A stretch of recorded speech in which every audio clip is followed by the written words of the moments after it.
Olá, meus seguidores do YouTube e Telegram. Bem, gente, hoje eu vou estar falando aqui com vocês sobre como ativar, né, o verdadeiro ponto G, levando em consideração, né, a manifestação de cada couraça, né, de cada traço de caráter. Bem, uma das funções, né, de um ponto G é intensificar, né, a sensação prazerosa do organismo num processo, né, de conversão, né, da emoção, das sensações e numa resposta física. E pensando na questão do ponto G, gente, assim, o verdadeiro ponto G não só seria, né, os pontos G sexuais mesmo que a gente tem ali na mulher, naquela base mesmo do assoalho pélvico, vaginal, junto com o clítoris, que na verdade não deixa de ser uma terminação nervosa do clítoris que está ligada a esse assoalho pélvico. Por isso que alguns partos normais, né, quando a mulher se deixa evoluir para um parto normal, às vezes ela pode ter uma sensação maravilhosa de um parto orgástico, por exemplo. E o homem tem lá o seu ponto G, que é tanto próximo, né, da glande, né, numa região assim do frênulo ali, próximo do prepúcio, entre a base do pênis, e também tem o ponto G prostático, para quem não tem preconceito, né, de deixar se ser tocado ali, porque tem muitas terminações nervosas e quando estimulado intensifica o prazer tanto do ponto de vista, né, fisiológico, né, do toque. Mas eu não tô falando desses pontos Gs, né, gente, que seriam esses pontos Gs mais comuns, que todo mundo já meio que sabe, né, da existência deles. Eu vou falando aqui com vocês do verdadeiro ponto G, que inclusive liga esses pontos Gs mais sexuais e intensifica o prazer desses pontos Gs em gerais, né, que seria o hipotálamo. O que é o hipotálamo, né? O hipotálamo é um órgãozinho que ele fica numa região do diencéfalo, na base do cérebro, né? Bem pela fotinho que eu pus aqui para vocês verem, se enfiasse o dedo ia chegar exatamente nele. Ele tem muitos centros nervosos ali, né, do sistema nervoso simpático e parasimpático, conectando as suas funções, né, de regular tanto apetite, sono, temperatura corporal, junto com, por exemplo, a glândula pineal, né, que tem uma função mais de circadiana, né, de alteração de sono, né, como se funcionasse como um relógio biológico, né, ela faz com que tenha produção de serotonina para acordar, no caso, por exemplo, da glândula pineal, e ela também tem uma função de regular a nossa melatonina, que é nosso hormônio, que é produzido quando a gente tem aquela sensação de claro escuro, né, que é quando a gente tira a claridade, a produção da melatonina acontece e essa glândulazinha, que seria pineal, tem essa função, né, circadiana de controlar nosso relógio biológico. Já o hipotálamo, ele tem uma função de converter os processos emocionais, né, em respostas físicas. Esse é o nosso verdadeiro ponto G quando a gente pensa na questão da psicossomática. Quando a gente pensa em, inclusive, doenças psicossomáticas, está muito relacionado em como esse órgãozinho converte esses processos mentais, né, de pensamento, de emoção, para o funcionamento desse órgãozinho. E ele vai automaticamente se conectar com órgãos que também produzem os hormônios. Como, por exemplo, né, quando você tem uma reação hipotalâmica a uma resposta emocional, como, por exemplo, ao medo, uma raiva, um sentimento, às vezes, extremo, né, tá muito relacionado ao estímulo, né, que tem esse órgão, né, e aos seus redores, né, dentro dos processos que estão acontecendo também ali paralelamente, mas justamente até com uma excitabilidade, tanto a raiva quanto a excitação, né, gente, excitação mesmo que, aí no caso de ponto G, né, uma excitação mesmo do ponto de vista mais sexual, tanto raiva, emoção, medo e mesmo o processo de excitação, está ligado às reações de estímulo ao hipotálamo. E dependendo de como nós, né, vivemos a vida e como a gente encara, como é um órgão, ele tem uma conexão muito direta com os sentidos, né? E dependendo daquilo que a gente está sentindo, dos sentidos, no sentido de sentir, e dependendo dos estímulos que a gente recebe, esse órgão vai dar uma resposta, seja ela de ponto G, né, no sentido de intensificar uma sensação, uma emoção. Por exemplo, quando você está num processo de apaixonamento, você vai ter um estímulo hipotalâmico que vai estar muito mais voltado, por exemplo, para a produção de adrenalina, de endorfinas, de dopaminas, de ocitocinas. E ele vai estar inteiramente interligado com esses hormônios, né? Porque ele é um órgão produtor, inclusive, desses hormônios. Ele é um órgão produtor do hormônio adrenocorticoide, né? Dos hormônios folículos estimulante, dos hormônios de crescimento, do hormônio luteinizante, do hormônio estimulador da tireoide. Olha só que interessante.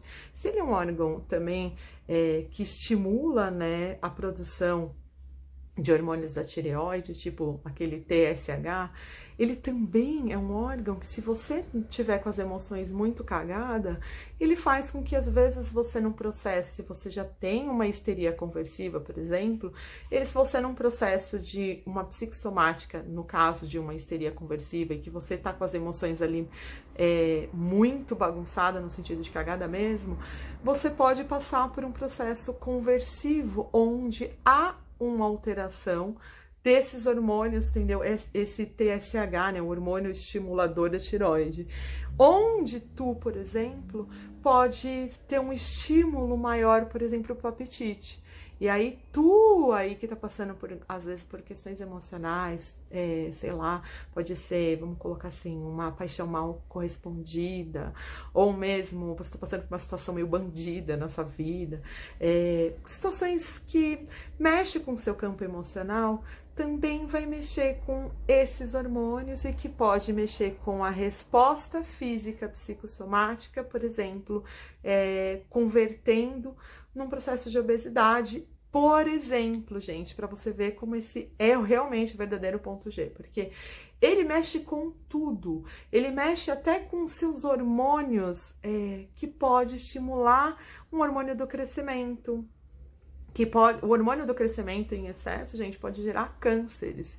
Então, por isso que algumas pessoas, quando estão passando por questões emocionais muito fodidas na vida, às vezes elas ficam doentes psicossomaticamente, às vezes desenvolvem cânceres, justamente porque esse é um órgãozinho que vai estar respondendo tanto a coisas boas, como, por exemplo, um estímulo excitatório no campo mais sexual, onde, por exemplo, você está ali no processo de apaixonamento, que nem eu disse aqui, e você vai estar, assim, pensando, seus pensamentos vão estar voltados para a questão do encontro, para a questão do sexo, para a questão do pele a pele, para questões que liberam produção, por exemplo, de hormônios sexuais, ou hormônios folículos estimulante, principalmente testosterona. E aí, eu vou ter uma resposta hipotalâmica à reação desse hormônio. E essa resposta hipotalâmica vai me dar, sim, uma manifestação física na psicossomática. Por isso que esse é um órgão considerado, para mim, como o verdadeiro ponto G. Porque quando você, por exemplo, trabalha bem as suas emoções, ou quando você percebe que você está passando aí por algum processo, seja ele de ordem emocional, sentimental, relacional, e que você não tá, você fala assim, dane-se, aquela pessoa não quer saber de mim, que se foda. Esse que se foda, às vezes, gente, quando você não leva isso pra terapia, não leva isso pra fazer uma escuta, por exemplo, com um psicanalista mesmo, com um psicólogo, com um coach, com, sei lá, com um terapeuta ocupacional que tem uma escuta especializada para isso, ou mesmo que tem coaches especializados para a questão da análise corporal, mais voltada para... O que seria análise corporal, gente? São aquelas pessoas que estão mais centradas na psicossomática.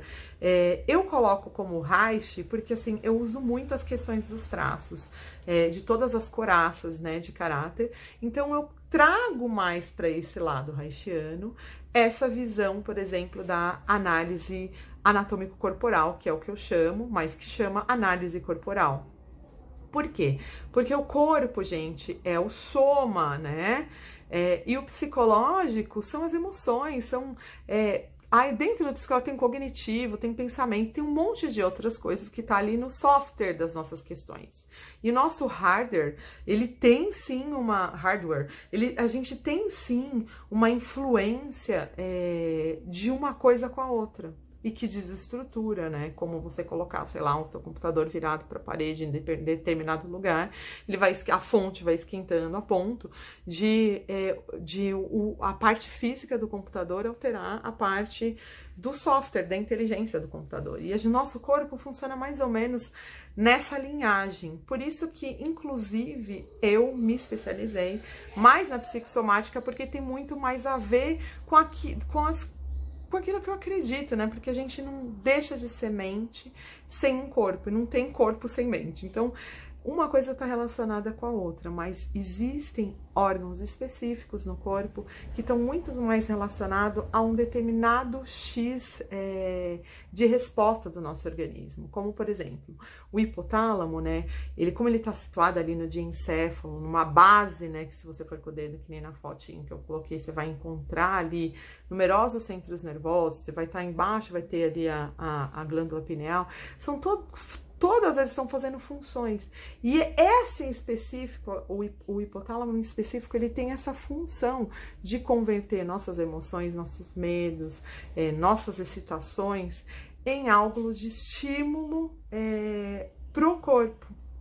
E quando a gente começa a entender isso, a gente começa a entender como manipular esse órgão a nosso favor, a ponto desse estímulo trazer pra gente realmente uma resposta de ponto G, de estímulo positivo no sentido de ponto G mesmo, para poder questões do próprio prazer, numa coisa mais hedonística mesmo, de bem pro corpo. Pensando na questão mesmo do hedonismo, né, que a gente pode buscar nessa psicossomática, pensando na questão do órgão específico, né, como estimular esse ponto G real através de coisas que a gente faz, por exemplo, né. Como eu sei que o hipotálamo ele tem essa relação, né, de mexer com os nossos centros nervosos de raiva, né, muda a nossa frequência cardíaca, ele tem essa função, né, de manter a temperatura do corpo, apetite, regular sono, tem toda essa coisa de temperatura corporal, ele tem todas essas funções. Então, se ele é esse órgãozinho que tem todas essas funções, nós temos que pensar quais são as coisas pelas quais faz com que a otimização desse órgão possa trazer para a gente realmente uma reação mais hedonística corporal. Oi, gente, eu tive que dar uma pausa porque passou o caminhão do ovo bem na hora. Ai, que ódio, eu tentei umas 10 vezes. Bem, mas voltando à questão da função, né, hipotalâmica, né, e como que a gente pode ativar e pensar nesse órgão como algo realmente de uma produção hedonística, para que a gente usufrua mais do prazer que esse órgão pode dar, é justamente como ele tem uma função de criar uma homeostase, ou seja, né, um funcionamento de equilíbrio do nosso organismo, a gente tem que pensar quais são as nossas condutas que faz com que otimize esse processo mais hedonístico da função mesmo psicossomática desse órgão, para ele converter para a gente respostas mais positivas, como por exemplo, se eu sei que ele é um órgão que ele produz os hormônios, né, tanto o hormônio do crescimento, aquele hormônio folículo estimulante, o hormônio luteinizante, mesmo o hormônio que regula a tireoide e os adrenocorticotróficos, dá uma enrolada, né, ou a corticotrofina, eu já sei que seria a corticotrofina, né? Seriam os hormônios que estão relacionados com a medula da suprarrenal, que são os que produzem o cortisol, que produzem aquela resposta para o medo, que vai fazer com que o seu corpo, seus batimentos cardíacos acelere, que ao mesmo tempo você tenha aquela respiração que pode ir até para uma taquipneia, entendeu? E que às vezes você tá super ventilado e essa superventilação, principalmente a superventilação, pode te induzir a um estado de pânico. Então, olha só, se eu sei que esse órgãozinho é um órgão responsável pelos meus processos conversivos, né, que converte respostas emocionais, psicológicas, cognitivas, né, em geral, para um processo mais físico, né, mais do soma, né, mais somático, eu também sei que é ele que eu tenho que alimentar como um ponto G principal, para que meus outros pontos G realmente tenham uma resposta muito mais intensiva, no sentido mesmo de conseguir um prazer mesmo quase que prânico, né? Então, pensando nisso, quais são as dicas para poder ativar a região do hipotálamo, né? Vamos colocar assim, para deixar esse hipotálamo, deixar esse sistema mais para uma conversão positiva, mais de prazer. Primeiro, quando você tá passando por questões emocionais, gente, assim, não importa se é coração partido, se é briga com alguém da família, se é questões, às vezes, que você tá ali recalcando, né, que você não passou no processo de análise, às vezes uma coisinha boba, às vezes sei lá, uma sensação que você tem de estar sendo manipulada, e quando a gente começa a pensar nas questões dos traços, a gente pode levar em consideração uma das principais, né, forma de otimizar esse ponto G. Quando eu sei, por exemplo, quando eu uso, né, gente, essa questão da análise corporal com as questões das coraças, eu sei que, por exemplo, quando eu for atender uma pessoa que ela é mais esquizoide e que ela tá num processo de dor, que ela é uma pessoa mais esquizoide, né, que ela tá num processo de dor, que, na verdade, quais são essas dores, né, gente, quando a gente conhece-te a ti mesmo, né, conhece suas coraças de caráter, seus traços, e sabe no que grita mais em você. Por exemplo, no esquizoide, quando ele tá no processo de dor, ele tá num processo de rejeição, a sensação de rejeição que ele tá tendo do mundo ou de algumas pessoas, e ele converte isso para o corpo, se afastando. Só que, ao mesmo tempo, essa conversão, ela acontece desde o intraútero, quando você pensa que ele já se neuroprotegeu das sensopercepções que ele teve desse útero gelado, no sentido de que ele já tá protegendo esse corpo, retraindo questões para o mental. Quando a gente pensa nesse processo conversivo, né, que é como fazer com que os meus centros das emoções, que controla meu hipotálamo, né, que controla os centros das emoções para uma resposta psicossomática, eu tenho que pensar que aquele centro, naquele tipo de corpo, daquele formato de corpo, vai me responder de uma determinada maneira. Como otimizar e fazer com que esse hipotálamo converta essas emoções, essas sensopercepções que esse corpinho tem do mundo e transforme essa dor em algo mais positivo, que ele consiga captar através dessas associações, né, entendendo que cada pessoa tem uma resposta específica dependendo de qual é o traço que grita mais em si.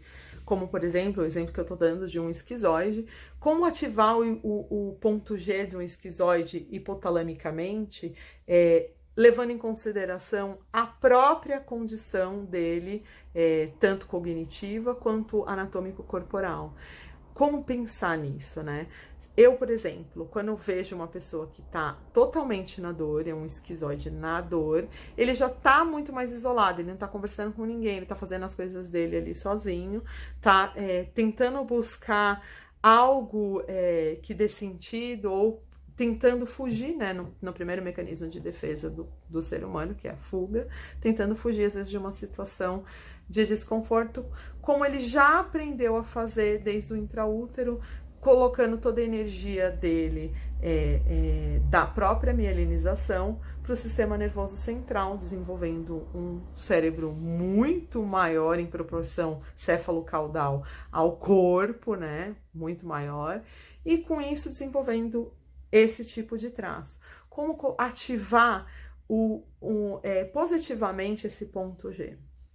Primeiro, que quando você se permite uma escuta específica e já sabe que a pessoa não é uma coisa pura, mas que grita nela muito mais aquele traço, você vai saber conduzir e converter essa emoção. Quando a gente pensa na questão, né, aqui nos meus estudos de neuroquímica dos processos afetivos, o que eu penso na neuroquímica desse processo? Eu penso que, por exemplo, quando a emoção dela e as respostas ao psicológico, que às vezes pode estar sendo alterado por psicopatologias, né, que pode estar ali funcionando junto e ao mesmo tempo naquele corpo, qual é a conduta que eu tenho que ter frente àquilo? Primeiro, a primeira conduta é fazer essa anamnese como uma forma de triagem, identificando o que grita mais ali de traço. Identifiquei, eu vou ver que ele tá numa posição de dor muito mais esquizoide. O que eu vou fazer? Buscar as emoções que esse indivíduo... Olha, isso aqui, gente, é uma dica de ouro. Buscar as emoções daquele indivíduo, através, sei lá, se ele conseguir falar, se você conseguir tirar alguma coisa desse paciente, porque às vezes são pacientes extremamente tímidos e fechados, não querem conversa, porque eles estão muito no processo de racionalização, e às vezes, se tiver pouca oralidade, a fala não sai se você não fizer estruturações, inclusive de questionamento voltado para a questão do próprio traço. Como fazer questionamentos voltados para a questão do próprio traço, por exemplo, numa esquizoidia? É botar ele para raciocinar questões. E levando em consideração que esse é um indivíduo que precisa muito mais de um intelectual estimulado. Inclusive, usar o próprio intelecto dele para criar situações onde ele vai raciocinar, vai botar a energia dele no lugar onde ele mais tem poder, que é no cérebro, né? E para esses processos, às vezes, de desconforto que ele tá tendo, da reação, às vezes, externa do mundo, porque o mundo altera muito o esquizoide muito de fora, a ponto de a dor dele ser tão grande e ele se afastar. Existem aí, gente, isso ainda está em campo de estudo, muito a questão da relação do hipotálamo com a glândula pineal, né? Quando as pessoas têm, por exemplo, um processo de calcificação da própria pineal, indo para um caminho bem rápido, vamos colocar assim, de cristalização, mesmo quando a pessoa tem processo de cristalização dentro da pineal, onde a pessoa tem ali, às vezes, uma sensibilidade magnética muito grande, está muito relacionado a essa anatomia da própria pineal versus a resposta fisiológica que essa anatomia tem. Aí, junto, por exemplo, assim, se eu tenho uma pineal que ela tem muito mais cristalização ou mesmo calcificação, toda pineal passa por um processo de calcificação, gente, e não aquela calcificação, por exemplo, patológica, como ocorre nos cálculos renais ou nos cálculos biliares, entendeu? Que onde tem ali muita... cristais de hidroxiapatita, essas coisas. Não. A calcificação da pineal já é uma calcificação muito mais fisiológica que ocorre desde a infância até a fase adulta. E conforme a pessoa vai envelhecendo, o cristal vai ficando, a cristalização vai ficando maior. Tanto que você percebe que com o passar dos anos as pessoas ficam muito mais sensíveis, muito mais, às vezes, pessoas que eram totalmente... sem crenças, né, descrentes, elas começam a entrar num processo mais metafísico do próprio pensamento e das próprias crenças, né, que isso tem muito a ver com a cristalização, por exemplo, da glândula pineal, que é onde começa a pessoa ter muito mais um magnetismo que liga, esse magnetismo se liga muito com as questões da metafísica e mesmo dessa, às vezes até de inaugurar um certo dereísmo para algumas pessoas que antes eram completamente descrentes. Tanto que você vê assim, pessoas que ficou a vida inteira falando que não acreditavam em Deus e de repente entrou no processo meditativo. E esse processo meditativo, meditação transcendental, às vezes fazer um yoga, Hatha Yoga, faz com que a própria cristalização da pineal, ela acelera esse processo de cristalização a ponto da pessoa ter uma senso-percepção do poder metafísico mesmo, acontecendo numa realidade que antes era totalmente descrente, né? Não colocaria nem como um agnóstico, nem nada disso, mas de repente uma pessoa assim que era completamente ateu se transforma numa pessoa completamente espiritualizada, porque a função da pineal no processo de cristalização, que já acontece fisiologicamente, por exemplo, com o processo de envelhecimento, faz com que esse cristalzinho, né, você tem bola de cristal, realmente, mas o cristalzinho dentro da pineal desperte para crenças que antes não existia dentro desse corpo fisiologicamente. Então, olha só, a fisiologia, a anatomia, a fisiologia, ela tem sim um cunho científico que consegue, de alguma maneira, fazer uma conexão com a explicação por que algumas pessoas são totalmente, tem pessoas que já têm a calcificação da pineal bem acelerada e que você vê que são aquelas pessoas extremamente espiritualizadas, grandes mestres de yoga, pessoas que têm desdobramentos, pessoas que têm, que às vezes recebem vidência, essas coisas, porque elas têm aí num processo de necrópsia, você vai lá e constata realmente, fala, nossa, essa glândula pineal realmente tinha ali o cristal do magnetismo com as conexões da metafísica e da espiritualidade. Mas voltando aqui de novo para a questão do verdadeiro, esse também é um órgãozinho para ser tocado, mas como órgão mesmo de ponto G, no sentido de despertar, às vezes até processos aí kundalínicos, às vezes até processos que realmente aí tá dentro de uma meditação, de um yoga, que tá indo mais para medicina alternativa, realmente tem muito a ver com essas funções hipotalâmicas.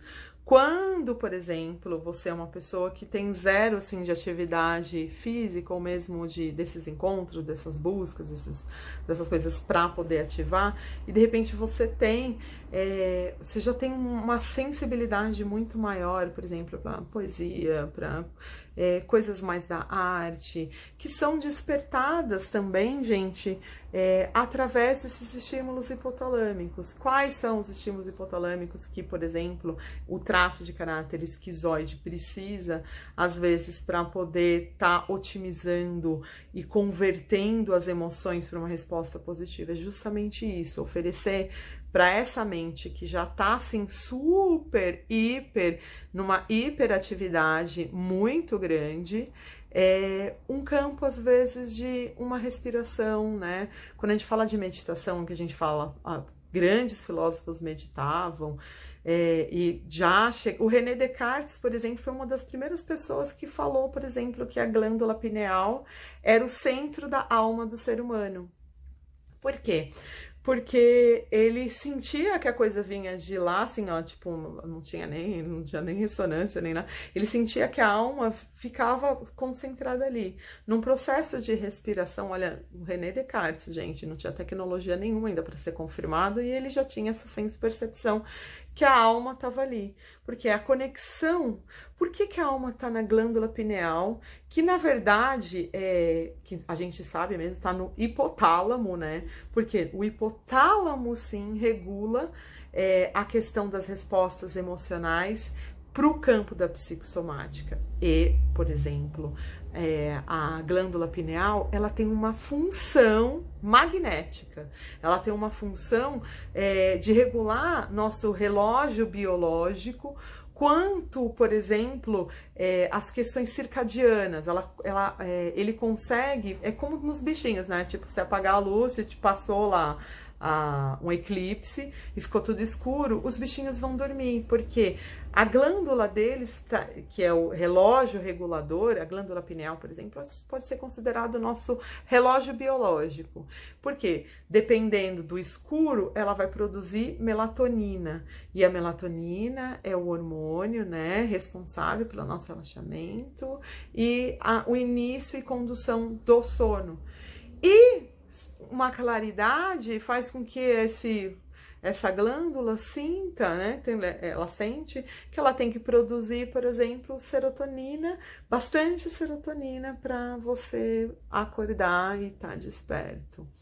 Então, se a gente pensar na questão do hipotálamo como verdadeiro ponto G mental, para ligar os outros pontos G e conseguir fazer com que a gente tenha realmente a função hipotalâmica, que é uma homeostase, um equilíbrio, né, do organismo, é justamente entender que cada ser, assim como o Reich sempre colocou, né, tem todas as suas coraças, e que dependendo do tipo de coraça que eu tenho mais gritante em mim, eu preciso de uma determinada conduta para regular as minhas emoções e as respostas serem as esperadas dentro do campo da psicossomática. Então, um organismo mais esquizoide, ele precisa, sim, como a coisa está muito concentrada aqui no cabeção, né, muito cabeção, ele precisa de exercícios que foquem ele na questão do cabeção, mas que relaxe esse cabeção para que os pensamentos acelerados, né, a síndrome do pensamento acelerado não aconteça nele, que tem muito mais frequência em pessoas que têm uma estrutura mais esquizoide ter aquela síndrome do pensamento acelerado, e ao mesmo tempo, né, dando para ele, por exemplo, uma meditação transcendental, uma massagem tântrica, apesar dele não gostar muito de contato físico, quando se é explicado e quando se é colocado como uma ciência, como se é colocado como uma forma dele estar ultrapassando barreiras para poder, inclusive, fazer neuroassociações diferentes para que ele sinta esse corpo como um corpo muito mais realmente de uma forma mais hedonística, é promover para ele, primeiro através do mental, né? Vamos primeiro para, por exemplo, para respiração, para aquelas músicas mesmo alfas, né? Aquelas músicas que tem os hertz que acalmam, que relaxam, né? As músicas clássicas em geral, né, gente? E depois essas músicas clássicas, e aí ter uma conversa que está muito mais voltada para o campo do intelectual e fazer com que esse intelectual dele entenda que as condutas mentais deles e emocionais têm um processo conversivo que vai dar uma resposta física. Agora, no caso, por exemplo, a gente vê várias pausadas desse vídeo porque tá muito barulho. Agora, por exemplo, num organismo onde eu tenho uma coraça, né, um traço que grita muito mais, por exemplo, na oralidade, né, que a gente sabe que são aquelas pessoas que têm um corpo mais redondinho e que tem aquela tendência mesmo, né, de ter aí a corticotrofia, né, os hormônios da tireoide mais estimulado, que inclusive vai dar a resposta dependendo do estímulo emocional que eu tenho aqui fora, ó, o estímulo emocional, né, que vai desde os impulsos simpáticos, né, para transmitir para esse hipotálamo uma função. Quando eu coloco para vocês nos vídeos assim, gente, a pessoa que tem as coraças, né, tem os traços de caráter mais da oralidade, quando ela desenvolve no processo de amamentação, mas quando eu tenho uma amamentação muito mais emocional, que não está só centrada, por exemplo, no fato de alimentar, porque como eu sei que meu hipotálamo ele é um órgão que também regula meu apetite e ele tá muito relacionado com esses hormônios estimuladores da tireoide, se eu desde bebezinho recebo estímulos certos quanto à questão, eu já sou um bebezinho oral, e eu recebo estímulo certo quanto à resposta dessa emoção, né? Tipo, na hora de mamar, eu vou receber o meu mamar, mas ao mesmo tempo, o oral ele não tem só uma necessidade do comer, do apetite, ele tem uma necessidade de uma atenção emocional, tem uma necessidade de toque, tem uma necessidade, por exemplo, o bebezinho, super recomendado a Shantala, que é aquela massagem para bebê.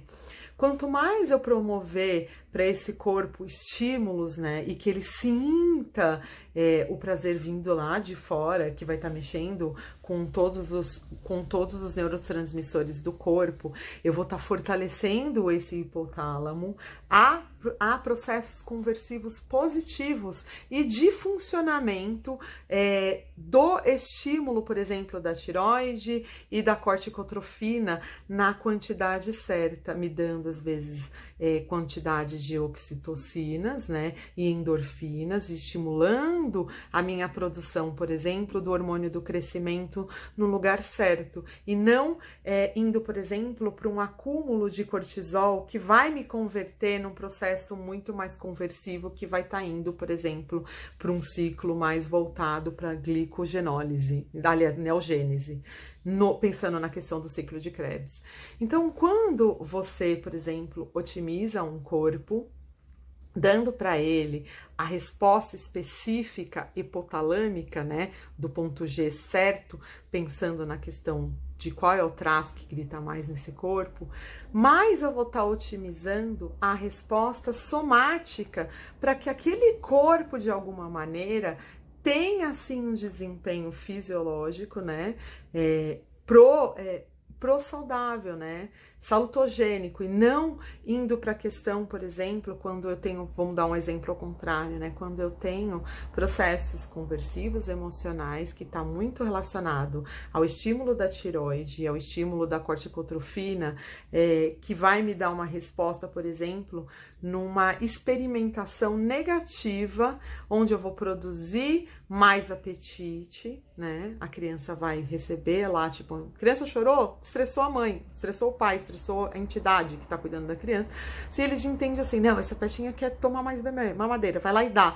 E aí o corpo vai sempre entendendo, toda vez que eu tiver uma dor emocional, que eu estaria buscando essas endorfinas, que eu estaria buscando essas ocitocinas, essas produções hormonais positivas, o corpo recebeu ali um estímulo de apetite. Então, eu vou regulando, né, esse meu ponto G, né, mental, que é o hipotálamo, indo para um lado onde qualquer resposta negativa que eu possa vir a ter, eu vou ali tamponar, né, vamos colocar assim, esse sentimento, essas emoções, essas senso-percepções que eu tô tendo, que às vezes eu preciso desse aconchego porque tenho muita oralidade, num processo conversivo negativo que acaba indo para as questões da psicossomática, onde o indivíduo vai experimentar ali tanto níveis de produção dessa corticotrofina, desse estímulo da tireoide negativo, alterando inclusive a questão do sujeito num processo de obesidade, alterando em questão o sujeito, às vezes, num processo, às vezes, de uma doença, vamos colocar assim, renal, crônica, como, por exemplo, às vezes a pessoa pode ter desde uma doença realmente renal, né, até, por exemplo, uma doença na bexiga de estar sempre tendo uma infecção urinária de repetição, como eu já dei no outro exemplo. Por que que o cara tem uma doença de repetição? E ela sempre trata, a medicina sempre trata a doença em si, porque a doença é uma coisa da medicalização, né?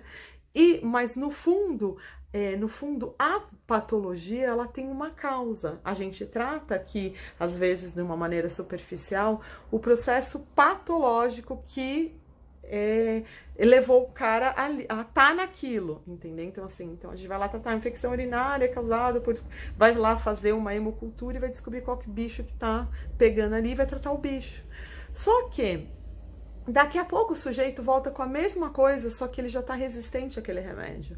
Por quê? Porque o sistema dele, vamos colocar assim, nosso órgão, né, o nosso ponto G principal, o hipotálamo, ele está convertendo as emoções dessa pessoa, problemas psicológicos, problemas relacionais, problemas de não fazer psicanálise, de não fazer psicologia, de não ir fazer tratamento. Ele está colocando, às vezes, problemas que ele tem na vida, e ele não, às vezes, justamente por às vezes ele ser um pouco de esquizoide, não querer conversar, ou às vezes ser por exemplo, um masoca na dor, que não confia muito nas pessoas e não quer se expor. E aí, o que acontece? Quando o Freud fala, né? Quando você não fala, a ponta dos dedos fala por você. Então, esse processo é um processo conversivo isso também. Quando você, às vezes, não quer falar uma coisa, seu corpo fala por você. E aí, esse corpo vai estar falando, às vezes, dentro de um processo patológico, como, por exemplo, as doenças que são conversivas, né? Isso que a maioria das pessoas que eu recebo que são somatizadores. Por quê? Eles somatizam coisas que, por exemplo, às vezes tem um problema na sexualidade, não tem coragem de falar, às vezes tem problema no relacionamento, às vezes tem problema emocional, às vezes está passando por problemas, às vezes financeiros e às vezes passando por N problemas e tentando segurar o mundo nas costas, porque tem bastante masoca, entendeu? E esse segurar o mundo nas costas, às vezes vai converter, por exemplo, o masoca tem muito problema esfincteriano, tem muitos problemas relacionados ao sistema digestivo parte baixa. Então, olha só, são processos de somatização que se o meu hipotálamo, lá, meu órgãozinho de meu ponto G fosse estimulado, pensando na questão dos traços, especificamente, eu ia estar otimizando a senso-percepção desse corpo para um processo muito mais hedonístico. Quando eu falo processo hedonístico, é hedonístico mesmo, gente. Quanto mais masoca eu tenho, mais hedonismo eu tenho que buscar. Entendeu? Que é mais processos para equilibrar as dores e o prazer, para equilibrar, para poder realmente fazer essa homeostase, né? Esse equilíbrio mesmo, que é a função principal hipotalâmica. E quando a gente pensa nisso, né, na função hipotalâmica, junto com os traços, a gente tem que pensar que cada ser, quanto mais gritante ela tem um tipo de coraça, mais a gente tem que dar uma conduta específica, como eu dei aqui, por exemplo, o exemplo de um esquizoide, ele precisa muito mais de um processo meditativo, de uma yoga, de músicas de relaxamento, e aí sim, ir buscando a entradinha na caverna existencial dele, através de um processo de autorização, que vem primeiro do mental dele, de conexão com o seu.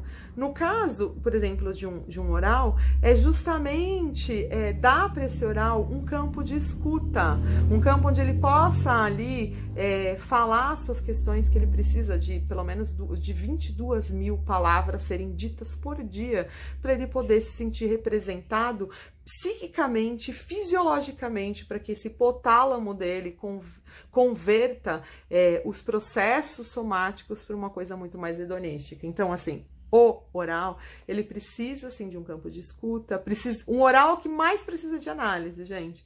Não importa, se você tem bastante oralidade, busca análise, porque se você não colocar, por exemplo, os pingos nos is no lugar certo, o processo psicossomático acontece em ti. Por isso que, às vezes, pessoas, por exemplo, que fizeram bariátricas, fizeram terapias para emagrecer, voltam a engordar, porque elas não passaram por processos de análise onde elas realmente vão lidar com as emoções certas, no lugar certo, e ter um campo onde todo o processo de escuta vai ser feito pensando na própria... Eu, por exemplo, né, faço isso, pensando na própria anatomia daquele corpo, né? E o que aquela anatomia vai me devolver na questão psicológica e o que eu preciso para otimizar o próprio funcionamento hipotalâmico desse sujeito, para que o emocional dele dê uma resposta que seja condizente a um processo mais hedonístico na psicossomática daquele corpo. E como, por exemplo, um psicopata, assim, se o psicopata, nossa, o psicopata, gente, já falei muito, assim, vídeos de muito tempo.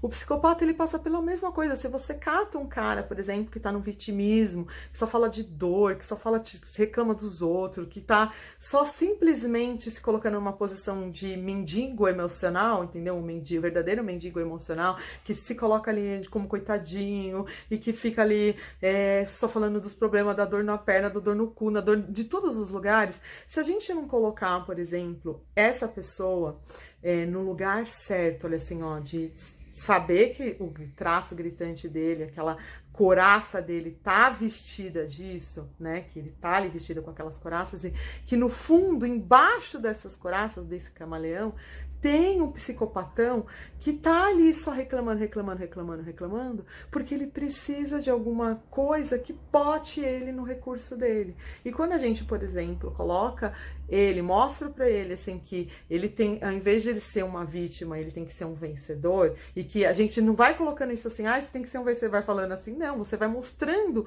quais foram os pontos que ele errou na vida, ou que ele tá gritando ali de dor, e o que ele pode fazer num processo de conversão mesmo dessas emoções para uma otimização de uma resposta mais positiva, colocando para ele que quem tem o poder de controlar esse corpo é ele mesmo, porque justamente ele é um dos traços líder da cintura para cima, no sentido de liderança mesmo, que se ele não aprender que ele tem que liderar primeiro as questões emocionais deles, psicológicas ou coisas que estão cagadas, primeiro nele, a ponto dele se tornar o líder de si, e que em cima dessa liderança de si, ele vai conseguir fazer os processos que seriam manipulatórios que estão vindo contra ele, que ele sente que o mundo está fazendo bullying, que as coisas estão contra ele, que na verdade que ele pode mudar essa posição,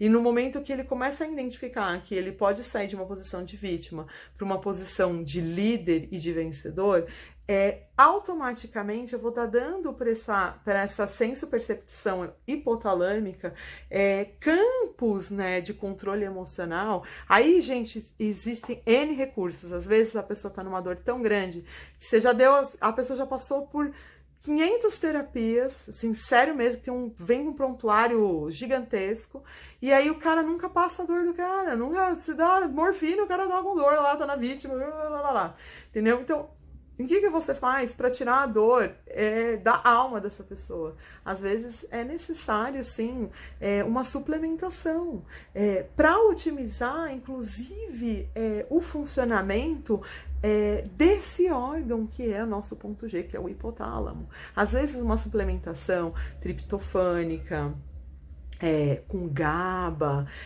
voltada às vezes para uma reconstituição, às vezes até porta-hepática, como por exemplo o uso da glutationa, você vai colocar a pessoa numa otimização neuroquímica, aí vem aqui meus estudos, tá? Numa otimização neuroquímica que aquele cérebro vai responder, aquele cérebro no sentido hipotálamo, tá? Esse hipotálamo vai me responder nessas produções hormonais que ele já produz, junto com essa suplementação, para elevar o psiquismo dessa pessoa a ponto dessas questões emocionais, e gente, isso tudo não adianta fazer assim, só pegando a receitinha. Isso tem um acompanhamento na análise corporal ou na psicologia mesmo comportamental, né? Cognitivo-comportamental. Aí sim, a terapia cognitivo-comportamental tem todo um papel fundamental para ajudar esse sujeito no processo de readaptação das suas questões emocionais.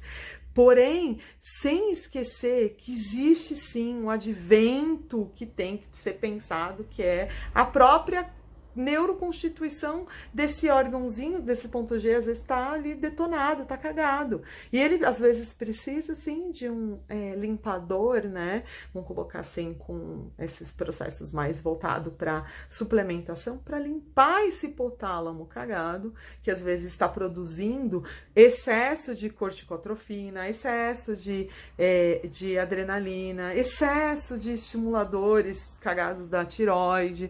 Então, todas todos esses hormônios, às vezes, tem que ser pensado. Não adianta só fazer uma psicoterapia achando que você vai fazer mágica na pessoa, assim, ó, blim, tá? Vai lá, pode pirim-pim-pim, entendeu? O pode pirim-pim-pim, ele só vai funcionar, é lógico que a terapia, ela ajuda muito a pessoa a entender por que ela tá passando por aquilo. Às vezes a pessoa, assim, tá numa terapia de dor, sabe aquelas pessoas que tem que ir pra medicina da dor? A medicina da dor, quando aceitou a psicoterapia como forma de ajuda do paciente, ela pensou também que existe um mecanismo fisiológico por trás. E esse mecanismo fisiológico, ele tem que ser pensado no fisiológico. E outros mecanismos emocionais, de resposta de pensamento, de respostas de entender, às vezes, traumas, de entender questões cognitivas, tem que ser visto no cognitivo, mas que a junção de ambas as ciências, pensando que o sujeito vive uma relação mesmo de corpo e mente, né? Pensando que esse sujeito não tá desintegrado, né? Existe realmente essa díade, né? Alma e corpo. E quando a gente leva isso para um processo de análise mais séria, a gente dá para a terapia, para esse sujeito, uma otimização hedonística de saber viver a vida de uma maneira muito mais leve, muito mais gostosa. E quando a gente entende, por exemplo, que o nosso verdadeiro ponto G as reações hipotalâmicas e que o hipotálamo ele responde todos esses processos psicossomáticos de emoção que vai desde, imagina, a gente controla o sono, controla o apetite, controla a temperatura corporal e, a glândula pineal controla ali o nosso ciclo circadiano. Então, quando a gente entende um pouco da fisiologia e da anatomia, que essa é uma ciência super importante para entender os processos psicossomáticos, a gente entende que a análise anatômico-corporal, né, a análise corporal, ela tem que pensar, sim, que o ser, ele vem desse processo de formação. Inclusive, nossa própria mielinização se dá num processo fisiológico. E quando você vai pensar a questão dos traços, fica muito mais fácil você ajudar a pessoa a sair, às vezes, de uma merda que ela tá passando. Como, por exemplo, um psicopata na dor da vitimização, se somatizando um monte. Aí são os grandes somatizadores, gente, são os psicopatas, entendeu? Porque eles se colocam num processo de vitimização tão grande que, às vezes, até para ele acreditar na própria vitimização, para ele poder ter aquele ganho secundário, ele produz, ele somatiza uma doença. E nisso a gente tem que entender que aquela mente funciona daquela maneira para a gente, por exemplo, conseguir recuperar esse órgão que às vezes está danificado, vamos colocar assim, esse corpo está danificado, devido a tantos processos de pensamento, de emoções e de respostas negativas, que aquela pessoa vai conduzindo e produzindo uma alteração hormonal a ponto dessa neuroquímica desse cérebro tá conduzindo aquela pessoa, por exemplo, a doenças, obesidades. Gente, obesidade é uma doença, tá, gente? Porque assim, gente, pessoas que colocam assim, não pode ter gordofobia. Não existe gordofobia, tá? É lógico que você tem que ser feliz com o seu corpo, mas você também tem que entender que, às vezes, um processo, quando você tem uma oralidade, você tem um corpo mais cheio. Eu, por exemplo, tenho umas banhinhas também, tenho várias banhas, vários pneuzinhos. Isso, pra mim, não me incomoda a ponto de me causar um desconforto. É lógico que queria ter Gisele Bündchen no meu corpo. Só que, gente, uma coisa é você entender que você tem ali uns excessozinhos, que às vezes você dá umas, né, come esse petit gâteau, né, sorvete, beleza. Mas outra coisa é quando você tem, por exemplo, uma obesidade mórbida. O próprio nome já fala. E que isso não é uma gordofobia, isso às vezes é uma coisa que você tem que tratar, sim, na psicossomática, entender qual é o processo que levou, às vezes, aquela pessoa a estar naquele formato anatômico corporal da dor do traço. Às vezes não. tá ligado, sim, à relação hipotalâmica de conversão dessas respostas emocionais, esse cognitivo que tá ali gritando por uma ajuda, que às vezes a pessoa tá só no processo de negação. Às vezes eu tô ali numa oralidade que eu tô negando uma fala, tô negando um carinho, tô negando que eu preciso de gente por perto de mim, me abraçando, me beijando, e esse não contato com as coisas que o meu traço precisa pode me levar a um processo de conversão hipotalâmica numa resposta psicossomática de alteração corporal. E quando você pensa, por exemplo, um traço de caráter mais masoca, e aí você vê assim que aquela pessoa tensa, aquela pessoa assim que tá roda, que tem os dentes tudo torto, né? Eu tenho um pouquinho de masoca, gente, meus dentes, já usei aparelho. Meus dentes, assim, embaixo são bem tortinhos. Então isso é reflexo de partes do traço.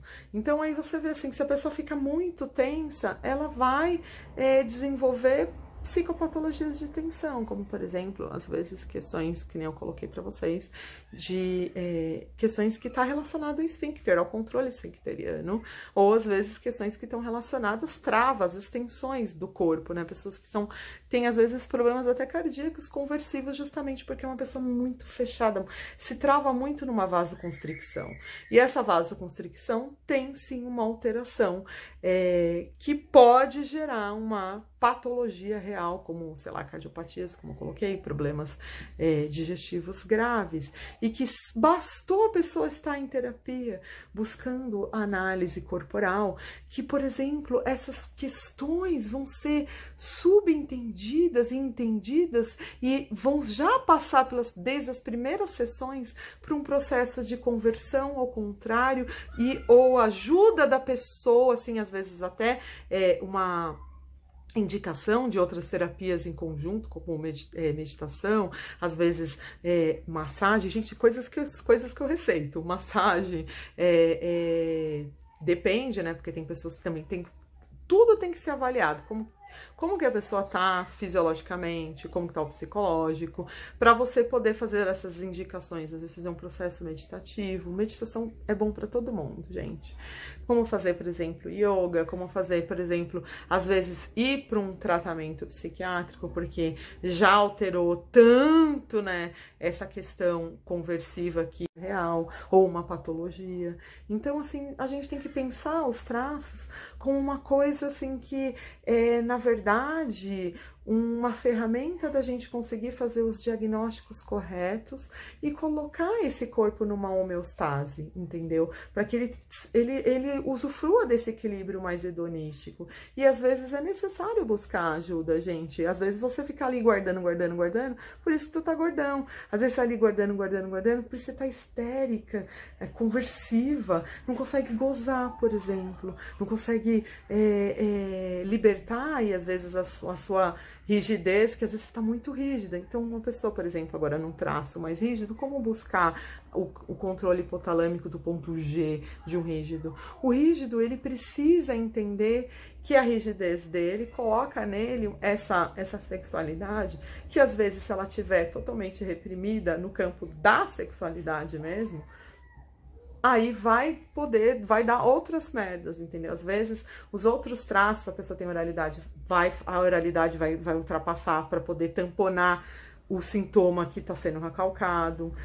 Às vezes, por exemplo, eu tenho ali um psicopata que é muito grande, o meu psicopata vai tentar tamponar a dor da rigidez que não está sendo tamponada na sexualidade, me colocando às vezes numa vitimização, botando culpa, botando ciúmes, botando questões, trazendo todas essas questões para um campo mais da vitimização, de se colocar às vezes como vítima de uma situação onde, na verdade, era só tratar a rigidez como ela tem que ser tratada, que é soltar o quadril, soltar, fazer exercícios de membros inferiores, liberar essa testosterona que já tá ali, na verdade, fazendo tensão, às vezes, nos órgãos sexuais. E esses órgãos sexuais, quando ele, de alguma maneira, né, passa aí para uma análise haitiana, ele começa a ser entendido, né, como um órgão necessário, que não pode ter tantos tabus, né, totens e tabus ali colocando